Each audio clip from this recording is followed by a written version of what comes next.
dia, senhoras e senhores. Hoje é 2 de dezembro de 2020, são 8 horas da manhã. Na Folha de São Paulo, Brasil causa alarme no mundo devido à explosão de Covid-19. A Europa se prepara para vacinar 448 milhões de pessoas. O Instituto Butantan prometeu resultados da Coronavac para esta semana, diz o jornal chinês Global Times. Do argentino La Nación ao South China Morning Post, passando por americanos e europeus, acumulam-se enunciados como situação no Brasil é muito preocupante, diz chefe da Organização Mundial de Saúde. No Metrópolis, ocupação de leitos de UTI para a Covid-19 está acima de 80% em 6 estados. Na primeira metade de novembro, apenas 2 estados apresentavam taxa de ocupação superior a 80%. Na CNN, primeiros lotes da vacina da Pfizer serão entregues nos Estados Unidos em 15 de dezembro. Na época, novo cangaço, assalto em Criciúma, segue padrão de outras ações violentas pelo país e acaba de ocorrer um caso semelhante ao de Criciúma, no Pará. Quadrilha fechou ruas, abordou veículos e iniciou uma série de disparos no centro da cidade catarinense durante roubo à agência do Banco do Brasil. No valor econômico, Ciro Gomes se lança para 2022 e busca aliança com o centro. Basicamente, o que o Ciro Gomes quer é o seguinte: uma aliança da centro-esquerda com a centro-direita, com ele como candidato.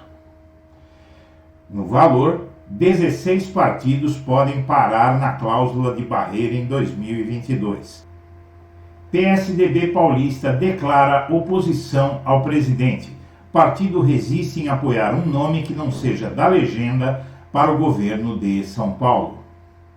No Correio Brasiliense, Centro não terá candidatura forte para derrotar Bolsonaro, diz Fábio Faria.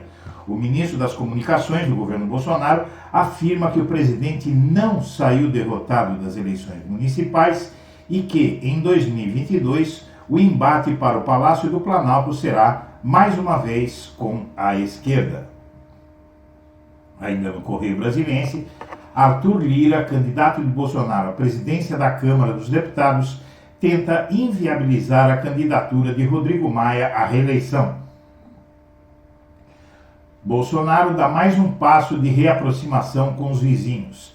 Após se aproximar do presidente da Argentina, ele se aproxima do presidente do Paraguai, tentando escapar do isolacionismo no qual está metido, inclusive agora muito mais com a derrota de Trump na eleição norte-americana. Na Veja, o CAD abre inquérito contra a Globo por conduta anticoncorrencial. É por conta do bônus de volume. A Globo consegue manipular o mercado publicitário com essa estratégia. Na Veja, o Reino Unido aprova a vacina da Pfizer e promete aplicação na próxima semana. É coisa de rico, eles estão na vanguarda do mundo começando essa vacinação. Em O Globo, quanto o Moro vai ganhar no novo emprego? Ele vai prestar serviços à Odebrecht, ganhando 1,7 milhão de reais por ano. Carros usados em assalto a banco em Criciúma eram quase todos blindados e foram pintados de preto, diz a perícia, a suspeito de que o bando estava há 3 meses na cidade organizando o ataque. Partidos de centro e de esquerda assinam carta contra a reeleição no Congresso. STF deve analisar o tema em ação movida pelo PTB em julgamento que tem início na próxima sexta-feira. E depois de Criciúma, em Santa Catarina, cidade no Pará também vive madrugada de terror com ataque de bandidos. Quadrilha teria tentado assaltar uma agência bancária em Cametá, sequestrado moradores durante a ação e depois fugido de barco pelo rio Tocantins. integrantes do governo articularam saída de Ricardo Salles do Meio Ambiente. Ainda no Globo, PT versus PDT. Apoios no Nordeste acirram disputa na esquerda. Vitórias de PDT e PSB em 4 capitais e alianças com adversários do PT expõem briga por terreno para a candidatura de Ciro Gomes em 2022. Bolsonaro acelera conversas sobre filiação partidária após derrotas de candidatos a quem declarou apoio. Gilmar Mendes retira o habeas corpus de Queiroz da pauta. O caso estava previsto para ser analisado a partir de 4 de dezembro no plenário virtual da Corte, uma ferramenta que permite que os magistrados analisem casos sem se reunir pessoalmente ou por videoconferência. E o ministro do STF, Barroso, dá 48 horas para o governo explicar como vai concluir a implementação de bloqueios sanitários contra a Covid-19 em terras indígenas. E o Procon de São Paulo vai exigir que a Apple forneça o carregador a clientes que comprarem o iPhone 12. A OAB muda a regra para participantes com febre na véspera de exame. Edital previa sala separada para inscritos febris. Regimento foi alterado na noite de terça após questionamento. Só 12 em cada 100 brasileiros ficaram em isolamento em outubro, mostra o IBGE.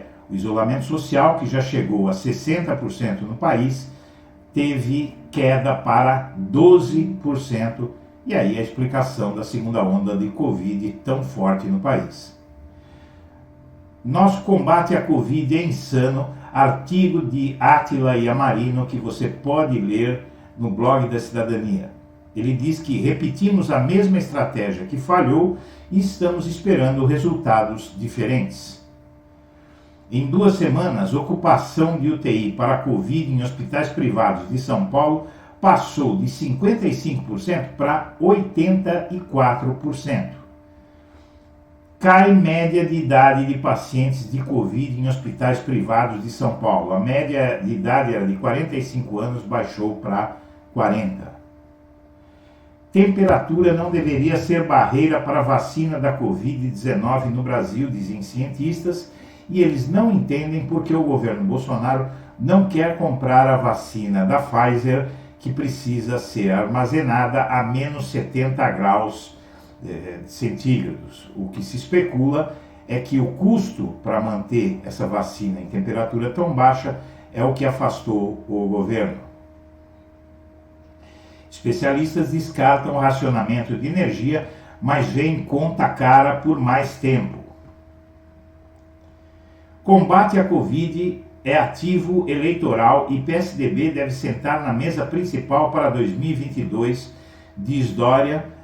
Como se vê, estão enlouquecidos os políticos já com 2022, com quase 2 anos de antecedência.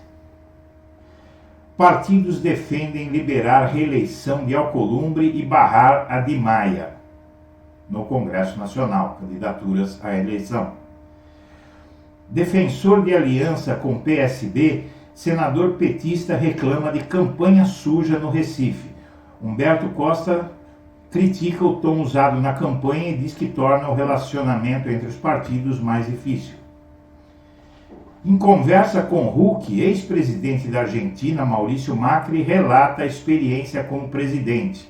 Ele vai contar do seu fracasso e é muito interessante que o pré-candidato Luciano Huck vá ouvir um candidato cuja administração na Argentina, como presidente, foi um fracasso tão grande que deu uma enorme vitória ao Alberto Fernandes e à Cristina Kirchner. Na Folha de São Paulo, por último, favorito à presidência da Câmara Municipal de São Paulo, Milton Leite deve reunir apoio de Covas até apoio do PT. Senhoras e senhores, nós agradecemos a atenção e estaremos de volta ao meio-dia. Um abraço para todo mundo.